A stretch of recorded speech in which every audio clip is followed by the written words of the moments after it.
In Solaria, the children were taught a simple truth. It was not a truth found in old, dusty books, but one whispered by the wind through the grand, arching trees that formed the city's canopy. The truth was this: their ancestors had not saved the world by fighting it. They had saved it by finally learning to listen. This idea was the very foundation of their lives, the soil from which their culture grew. It was a gentle but firm belief that shaped every law, every structure, and every relationship. To fight was to create noise, a terrible clamor that drowned out the important, quiet things. To listen was to find harmony, to become part of a song that had always been playing, just waiting for humanity to join in. This lesson was woven into the fabric of their daily existence. When a builder laid a foundation, they first listened to the earth, feeling for the natural strength of the ground beneath. When a farmer planted a seed, they listened to the soil, understanding its needs for sun and water. The people of Solaria did not see themselves as masters of their environment. They were its partners, its students, and its caretakers. They remembered the stories of the before times, the era of the collapse when humanity had shouted so loudly that it had deafened itself to the world's pleas. Now, silence and careful listening were cherished above all else. It was the highest form of respect one could show. The phrase "they saved the world" was never spoken with pride or arrogance. It was said with a quiet reverence, a deep and humbling gratitude. It acknowledged the immense failure of the past and the profound shift in understanding that had allowed for a future. The heroes of their history were not warriors with weapons, but listeners with open hearts. They were the ones who had turned away from the roar of machines and the hunger for more, and instead knelt down to hear the whisper of a single blade of grass. This was the legacy that every child in Solaria inherited, a responsibility to keep the world's fragile song alive for generations yet to come. It was a heavy, yet beautiful burden to carry. This culture of listening created a community of deep empathy and connection. People listened to each other just as they listened to the world around them. Arguments were rare because disagreements were heard and understood, not shouted down. Joy was a shared current that flowed through the city, and sorrow was a burden carried by many shoulders.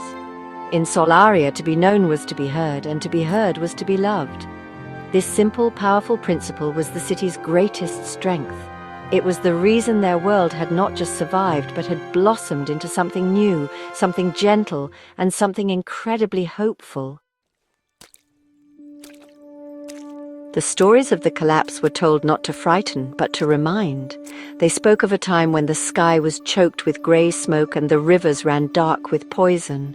The old world, the world of the before times, had been a place of constant, frantic noise. Machines roared day and night, people shouted over one another, and the earth itself groaned under the weight of their endless taking. It was a world that had forgotten how to be still. The Great Unraveling, as it came to be known, was not a single event. It was a slow, painful tearing of the fabric of civilization, a consequence of humanity's refusal to heed the signs.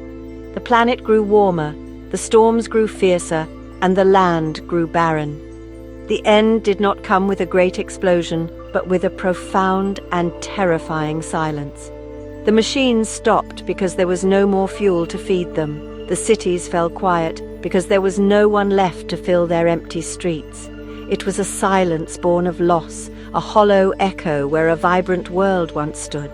For generations, the survivors lived in the shadows of their ancestors' mistakes, small groups scattered across a wounded landscape. They learned hardship and humility. They learned that the earth was not a thing to be conquered, but a living entity that demanded respect. They learned to survive not by building walls, but by finding their place within the natural world. From this quiet beginning, Solaria was born. It was not built with steel and concrete, but coaxed from the living world itself. The first settlers chose a valley where the earth was still rich and the air was clean. They did not clear the forest, they joined it. They learned to guide the growth of trees, to weave their branches into homes and walkways. They discovered how to draw clean energy from the sun and the gentle flow of the river. Their society was founded on a simple, unbreakable rule: give back more than you take. This principle guided every innovation, every decision, and every aspect of their new civilization. Slowly, over centuries, Solaria grew into a beacon of this new way of life. It was a city that breathed with the forest, its bioluminescent pathways glowing softly at night like sleeping fireflies. The air was filled with the scent of damp earth and blooming flowers, not the acrid smell of industry. The people who lived there were calm and deliberate, their movements graceful and unhurried. They had learned the greatest lesson of the collapse, that true progress was not measured by how much one could build, but by how little one needed to disturb. The peace of Solaria was not an accident. It was a carefully tended garden, nurtured by memory and respect. The technology of Solaria was a marvel, not of force, but of cooperation. It was a technology that did not impose its will upon nature, but instead worked in partnership with it.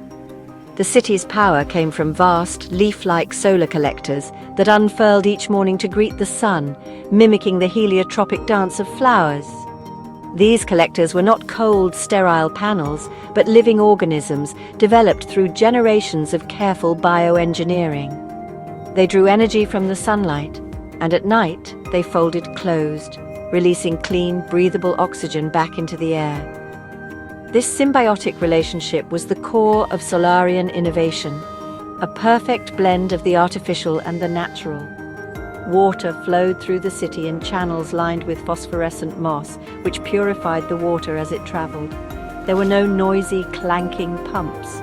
Instead, the system used the principles of natural gravity and capillary action, guided by structures that mimicked the vascular systems of plants. Waste was not a problem to be disposed of, but a resource to be utilized.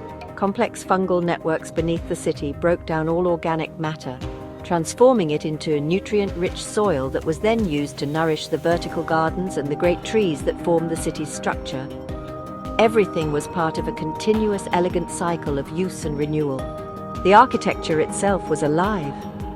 Homes were not built but grown. Citizens lived in spacious pods formed from the interwoven branches of immense genetically guided trees. These living structures were self-repairing, and they adapted to the changing seasons, providing cool shade in the summer and allowing sunlight to filter through in the winter. Transportation was silent and graceful. People moved through the city on suspended walkways or in small personal gliders that rode the natural air currents flowing through the valley. The sounds of the city were not of engines and horns, but of birdsong, rustling leaves, and the gentle hum of a community in harmony with its surroundings. This deep respect for the natural world was more than just practical. It was a spiritual pillar of their society. Before any new project was started, a council of listeners would spend days in quiet contemplation, observing the land, the flow of water, and the patterns of the wind. They sought to understand the will of the environment to ensure that any human endeavor would complement the existing ecosystem rather than disrupt it. This practice ensured that Solaria did not just occupy the valley, it belonged there. It was a living testament to the idea that humanity's greatest creations could be those that honored the creations of the world itself. Ilya Marin stood on a high balcony, looking out over the glowing city of Solaria. Below her, the gentle lights of her home pulsed in a slow, rhythmic beat, like a sleeping heart.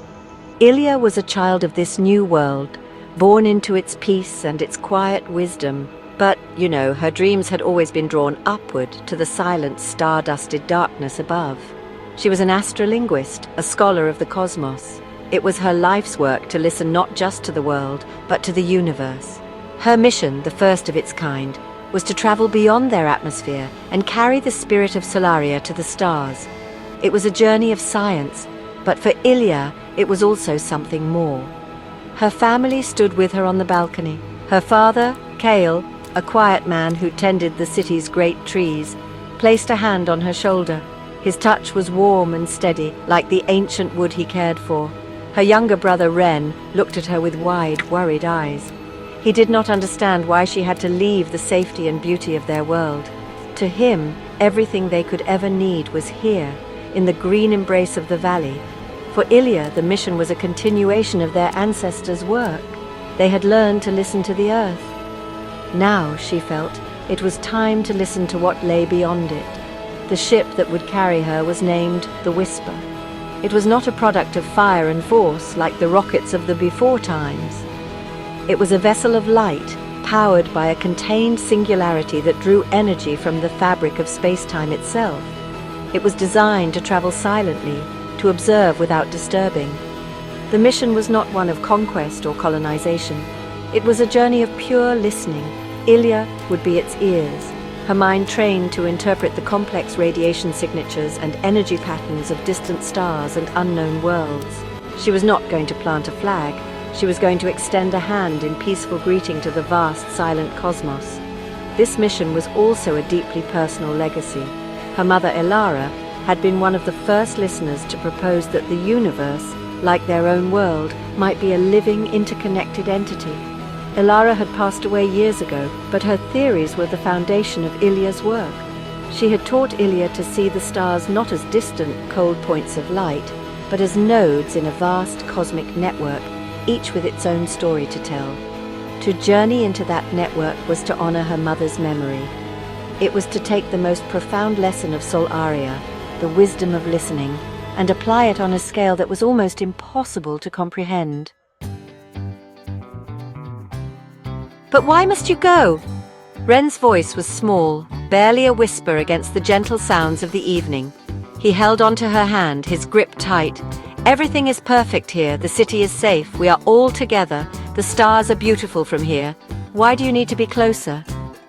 Ilya knelt down to look her brother in the eyes. She saw her own love for this world reflected in his gaze, and it made her heart ache. She knew his fear was born from that love, from a desire to protect the fragile peace they all cherished. It was a valid question, one she had asked herself many times in the quiet hours of the night. "I have to go because we promised we would never stop listening," she said softly, her voice steady and calm.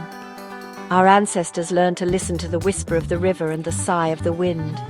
They heard the world, and by hearing it, they healed it. But the universe is so much bigger than our world, Ren. There are other whispers out there, other songs. What if they are lonely? What if they are waiting for someone to finally hear them? It would be just like the before times if we closed our ears now, content with what we have, and refused to listen for anything more." Her father, Kale, nodded slowly, his gaze fixed on the distant, glittering stars. He understood. "Your mother believed that the universe sings," he said, his voice thick with memory. "She said that every star, every planet, every speck of dust was a note in a grand composition. She believed that we were not just an audience, but a part of the orchestra. Your mission, it is not about leaving us, Ilya. It is about adding our voice to that celestial music, a quiet voice, a respectful one. It is the most Sol-Arian thing a person can do. It is a gesture of ultimate respect." Ilya felt a wave of gratitude for her father's words. He had given her the language to explain the deep, pulling need she felt inside. She turned back to Ren and smiled gently. "I'm not leaving Solaria behind," she assured him. "I am taking it with me. Everything we are, everything we have learned, our peace, our respect, our love, I will carry it with me in the whisper, so that if I do find another song, I will know how to listen properly. It is a heavy weight, this promise, but it is the most beautiful weight I can imagine carrying." Ren's grip on her hand loosened slightly, his fear slowly giving way to a flicker of understanding. In the final moments before her departure, Ilya stood alone in the quiet chamber of the Whisper. The air hummed with a low, gentle energy, a sound like a deep, meditative breath. She closed her eyes, and a memory surfaced as clear as if it were yesterday. She was a small child, sitting with her mother under the great star tree. Her mother, Elara, was pointing up at the night sky. "The world speaks to those who are quiet enough to hear it, little one," Elara had said, her voice a soft melody. "But you must do more than hear. You must trust what you hear, trust the wind, trust the water, trust the light. They have a wisdom older than words." That memory was her anchor, the core of her being. Trust the light. Her mother's words echoed in her mind, no longer just a piece of advice, but a directive, a mission statement. Her journey was not just an act of listening, it was an act of profound trust. Trust that the universe was not a cold, empty void, but a place of potential connection. trust that the principles of harmony and respect that had healed their world could be applied to the vast unknown expanse beyond it. She placed her hand on the smooth, cool wall of the ship, feeling the faint vibration of its readiness. She was ready too. As the whisper began its ascent, there was no fire, no thunderous roar. The ship simply began to glow, its light intensifying from a soft pulse to a brilliant, steady radiance. It lifted from its cradle in the heart of Solaria, as silently as a rising moon. Below, the entire city watched. The people stood on their balconies and walkways, their faces turned upward. They did not cheer or shout. Instead, a deep collective quiet fell over the valley, a silence of shared hope, of love, and of letting go. It was the city's farewell, a gesture of listening with their whole beings as one of their own began her journey into the great silence. From her viewport, Ilya watched her home transform. The living city, with its glowing pathways and breathing structures, receded into a single beautiful jewel of light nestled in the dark green of the valley. The light of her ship mingled with the light of the city, and for a moment it was impossible to tell where one ended and the other began. Solaria had given her its light to carry into the darkness, and as the whisper climbed higher into the endless sea of stars, Ilya began to listen, trusting the light to guide her and carrying the quiet promise of a world that had learned at last how to hear.